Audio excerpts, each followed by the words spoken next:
Are you struggling with sales? Okay, I get it. But when you learn this framework, I'm going to break it down for you so that you can learn how to sell anything to anyone, anytime. Don't worry, I've got you covered. If you don't have time to actually, take notes right now, just listen to this and then click the link below and download the free PDF that has all this info on it. So bsquaredmedia.info and it's b2media.info. Okay, so what is this secret sauce to selling? It's a 3-step process. And I'm telling you, when you learn this 3 steps, you're going to love to sell. Okay, the very first step, you have to do this for every part of your business. It's knowing your ideal customer. And I know that you probably think you understand your ideal customer and you know who that person is, where they live, where they went to school, how old they are.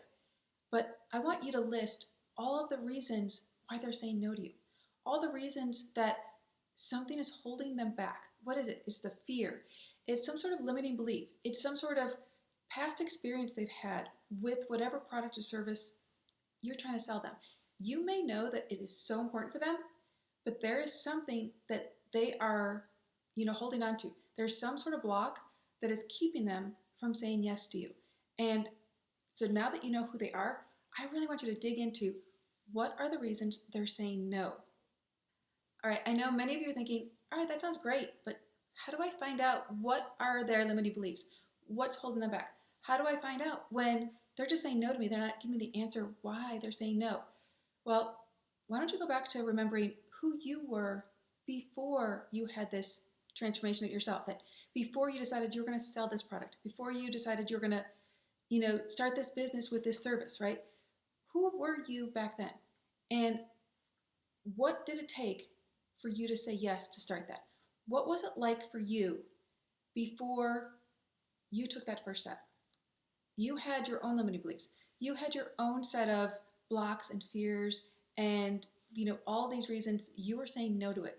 So go back to that because that's probably a very good starting point for you to figure out all the reasons people are probably saying no to you right now. This is an important point I want to make.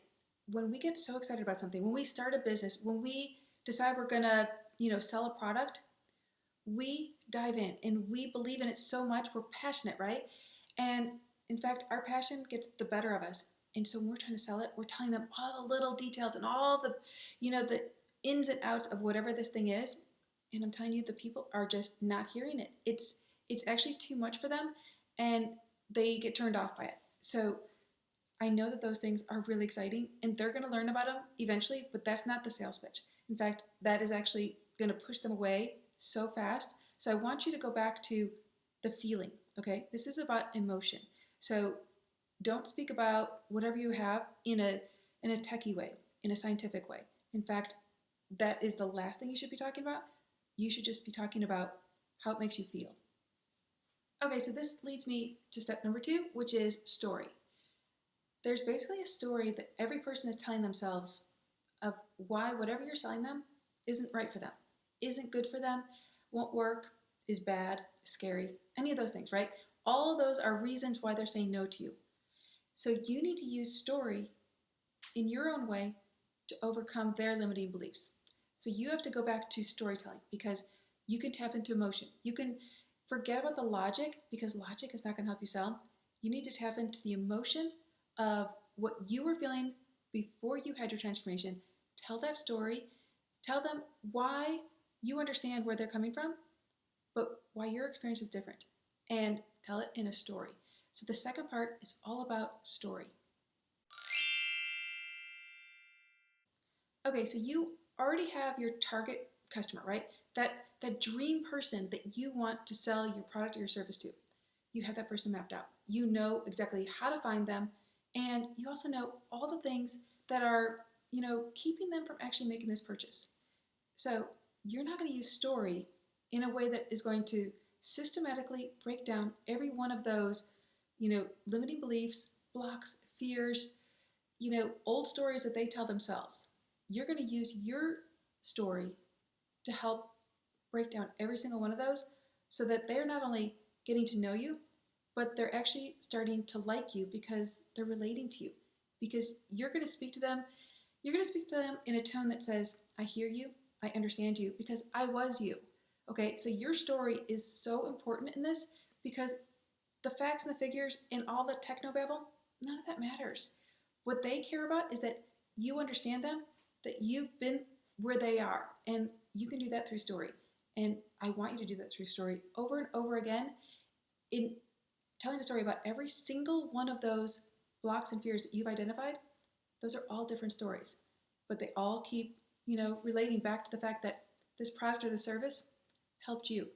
And when you do that in a way that is relatable, when you do it in a way that is helpful and, not confrontational, it literally will melt away all the barriers.